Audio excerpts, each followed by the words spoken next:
আওয়ামী লীগ নিষিদ্ধের পরিকল্পনা নেই প্রধান উপদেষ্টা ইউনূস। প্রধান উপদেষ্টা অধ্যাপক মোহাম্মদ ডক্টর ইউনূস জানিয়েছেন, অন্তর্বর্তী সরকারের আওতায় আওয়ামী লীগকে নিষিদ্ধ করার কোনো পরিকল্পনা নেই।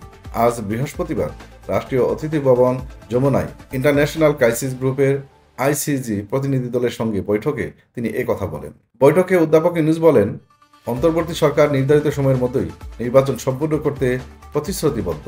কোনো রাজনৈতিক দাবির কারণে ভোট পিছিয়ে দেওয়া হবে না। তিনি জানান, নির্বাচনের আয়োজনের জন্য দুটি সম্ভাব্য সময় নির্ধারণ করা হয়েছে। যদি রাজনৈতিক দলগুলো সীমিত সংখ্যক সংস্কার চায়, তাহলে এবছর ডিসেম্বরে ভোট হবে। আর যদি বড় পরিসরে সংস্কার প্রয়োজন হয়, তাহলে আগামী বছরের জুনের মধ্যে নির্বাচন অনুষ্ঠিত হবে। তবে নির্ধারিত সময়সীমা পরিবর্তনের কোনো কারণ নেই বলে তিনি স্পষ্ট করেন। আওয়ামী লীগের প্রসঙ্গে তিনি বলেন, আমাদের সরকারের এই দলটিকে নিষিদ্ধ করার কোনো পরিকল্পনা নেই। যেসব নেতা মানবতা বিরোধী অপরাধসহ গুরুতর অপরাধে অভিযুক্ত, তাদের বিরুদ্ধে বিচার বাংলাদেশে আদালতেই হবে।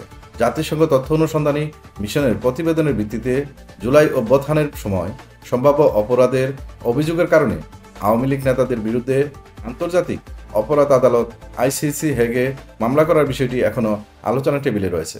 তিনি আরও জানান, জাতীয় ঐক্যমত্য কমিশন আজ থেকেই রাজনৈতিক দলগুলোর সঙ্গে সংলাপ শুরু করেছে। পাশাপাশি জুলাই সনদ চূড়ান্ত ও স্বাক্ষরের পরিকল্পনাও রয়েছে, যা সরকারের নীতি নির্ধারণে দিক নির্দেশনা দেবে।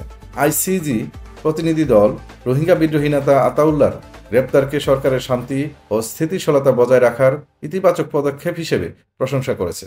তারা রাখাইন রাজ্য আরাকান আর্মির সঙ্গে আরও কার্যকর যোগাযোগের প্রয়োজনীয়তার উপর জোর দেয়। এ বিষয়ে অধ্যাপক ইউনূস বলেন, বাংলাদেশ রোহিঙ্গা শরণার্থীদের জন্য ত্রাণ সহায়তা বাড়াতে কাজ করছে এবং আসন্ন জাতিসংঘ সম্মেলনের মাধ্যমে এই সংকটের প্রতি বৈশ্বিক মনোযোগ আকর্ষণ করতে চায়। ডক্টর কমফোর্ট ইরু আইসিজির প্রতিনিধি বাংলাদেশের অন্তর্বর্তী সরকারকে অপপ্রচারের বিরুদ্ধে সহায়তার আশ্বাস দিয়েছেন।